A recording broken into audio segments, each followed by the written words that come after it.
इस आत्मा की कीमत इसलिए है कि जे चलते फिरते खाते बैठते उठते सोते रोते नहीं मिलता। आत्मा की तो खोज करनी ही पड़ती है, उसके लिए समय देना ही पड़ता है, सारी दुनिया का रस तोड़ना ही पड़ता है। ये शर्त है आत्मा की। जिसे आत्मा का रस चाहिए, जिसे आत्मानुभूति चाहिए, उसे संसार का रस तोड़ना पड़ेगा।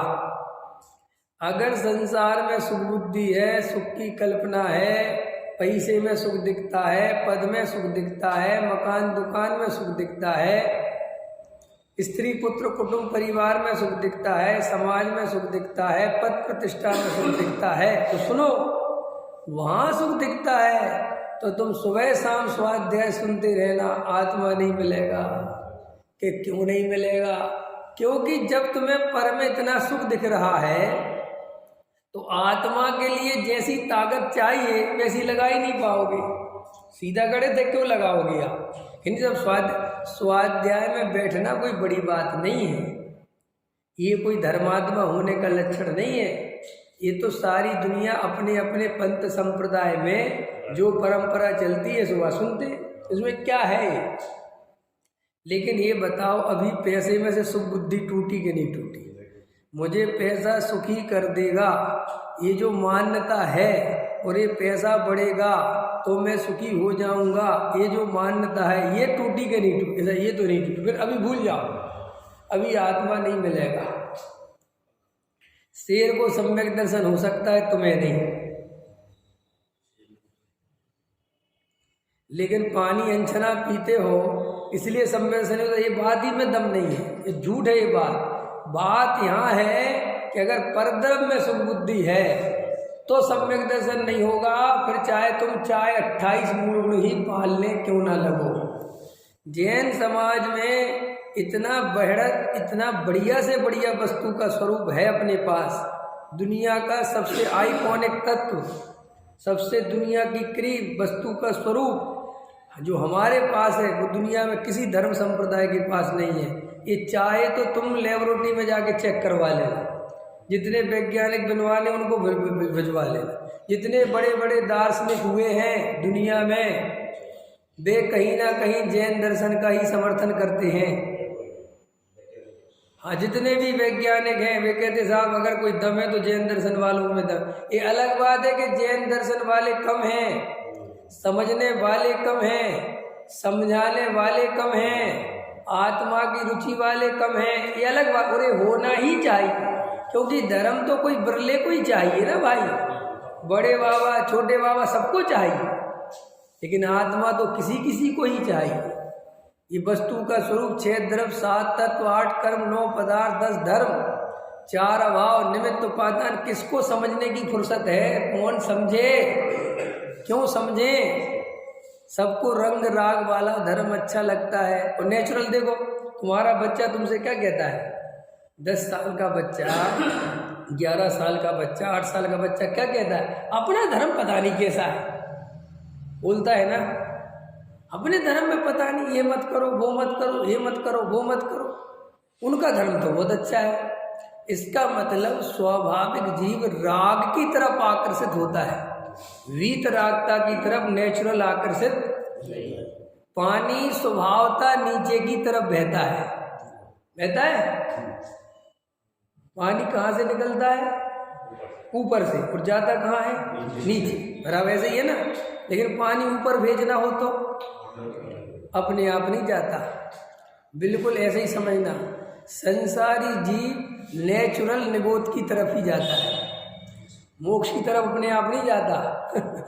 मोक्ष की तरफ जाना है तो पुरुषार्थ करना पड़ेगा, मेहनत करनी पड़ेगी, सब रंग राग का रस तोड़ना पड़ेगा। नेचुरल तो मोक्ष की जगह नरक पहुंचोगे, निबोध पहुंचोगे, कोई उपाय नहीं है।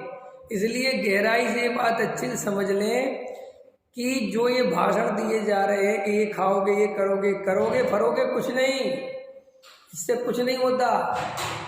बाहरी आचरण करने या नहीं करने से सम्यक दर्शन का बहुत संबंध नहीं है।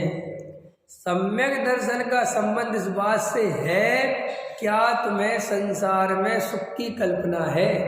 क्या तुम्हें पुण्य अच्छा लगता है? क्या तुम्हें पुण्य के उदय से सुखी होता हूँ ऐसा लगता? हाँ साहब ऐसा लगता। तो बस असली जड़ ये है, असली बात ये है। अब क्या हुआ कि ये बात तो किसी ने समझाई नहीं और ये बाहर के क्रियाकांड समझाने बैठ जाते हैं लोग। तो लोगों ने क्या किया कि हमारी जो मूल जड़ है वो तो हमें पैसे में सुख दिख रहा, परद्रव्य में सुख दिख रहा, तो वो तो किसी ने बताया नहीं, लेकिन हमें ये बताया कि तुम जे तो हम केले, आलू की जगह केले खाने लगे। अब आलू की जगह केले खाने लगे तो ये समझने लगे कि हम तो बहुत धर्मात्मा हो गए। इससे धर्म का क्या संबंध है भाई? आलू केले से धर्म का क्यों? कि धर्म तो पहले मान्यता में से बदलता है ना, सम्यक दर्शन पहले होता है, और सम्यक दर्शन की तो खबर नहीं। तो अभी जो अपन को अगर परद्रव्य में सुख है तो गुरुदेव ये ले रहे थे पहले निशंकित फिर निकांचित, कि निकांचित और निशंकित का जोड़ा है, जैसे ज्ञान और श्रद्धा का जोड़ा है ऐसे ही निशंकित। जब तक निशंकित नहीं होगे तब तक निकांचित नहीं होगे। अब उल्टा करो, जब तक निकांचित नहीं होगे तब तक निशंकित नहीं होगे। तो दोनों को मैं सिद्ध कर सकता हूँ भाई। निशंकित माने मैं परिपूर्ण हूँ, इसमें शंका नहीं चाहिए। मैं आत्मा हूँ, इसमें शंका नहीं चाहिए। चाहे जो अवस्था बनती रहे, चाहे जैसी अवस्था बनती रहे, वो अवस्था मेरी नहीं है। ये शरीर की जो स्थिति है वर्तमान पर्याय की, ये मेरी स्थिति नहीं है, ये पुद्गल की स्थिति है। और ये बूढ़ा, काला, मोटा, पतला, रोगी, निरोगी, इसमें जीव का कोई लेना देना नहीं है। इसमें जीव की बिल्कुल नहीं चलती, तो फिर किसकी चलती है?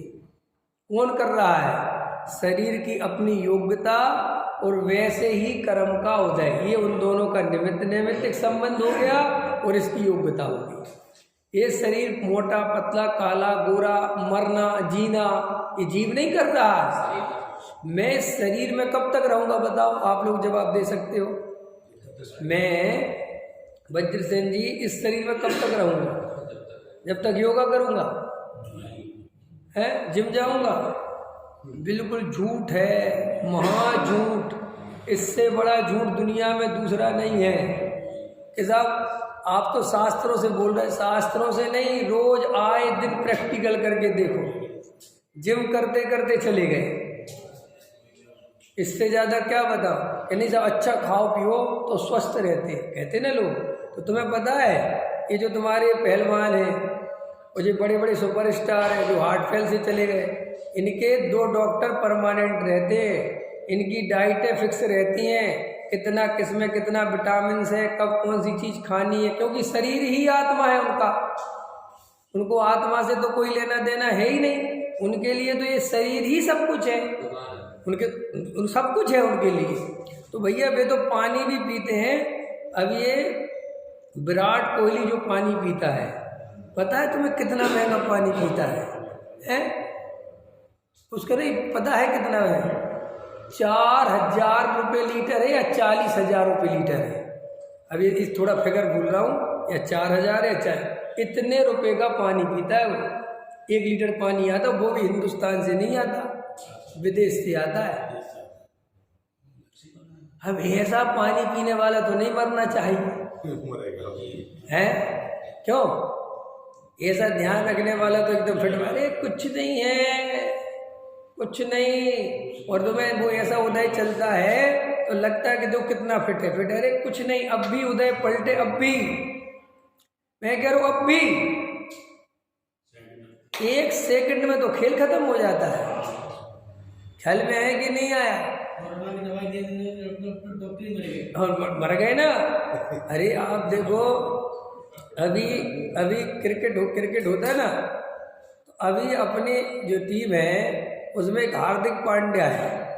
अब वो बड़ा मजबूत, बड़ा तेज तर्रार और बड़ा अच्छा माना जाता है, ऑलराउंडर। ओ भाई साहब, वो दूसरे तीसरे मैच में जरा से एक बॉल रोकने के चक्कर में ऐसा गिरा कि आउट, वर्ल्ड कप से ही बाहर। अब उदय देखो तो अब क्या है। अभी उसने बयान दिया एक कप्तान ने कि भाई साहब ज़्यादा हवा में उड़ने की ज़रूरत नहीं है, ये जनता है, अभी 100 मैच जीत जाए तो ताली में ये कहीं हार जाए तो बस सब बेकार, इसलिए इनकी कोई कीमत नहीं है। ऐसे ही संसार की कोई कीमत नहीं है।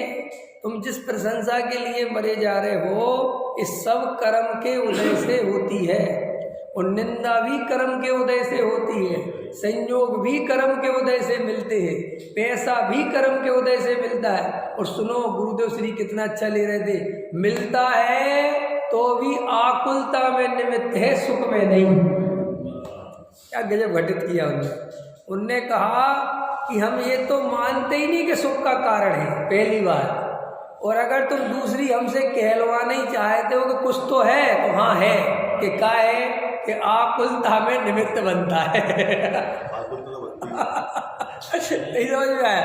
अभी इसका उत्तर समझे। उन्होंने ये कहा कि साहब पत्नी मिलती तो सुख मिलता है, उनने कहा कब भी नहीं मिलता, नहीं मिलता। तो बोले साहब कुछ तो मिलता है? हाँ मिलता है। कि क्या मिलता है? कि दुख मिलता है, आकुलता मिलती है। कितना समझ रहे हो क्या कहना चाहते? कि तुम तो सोच रहे कि थोड़ा बहुत सुख मिलेगा, और हम ये कह रहे हैं थोड़ा बहुत सुख नहीं, थोड़ा बहुत दुख ही मिलेगा, सुख तो बिल्कुल है ही नहीं।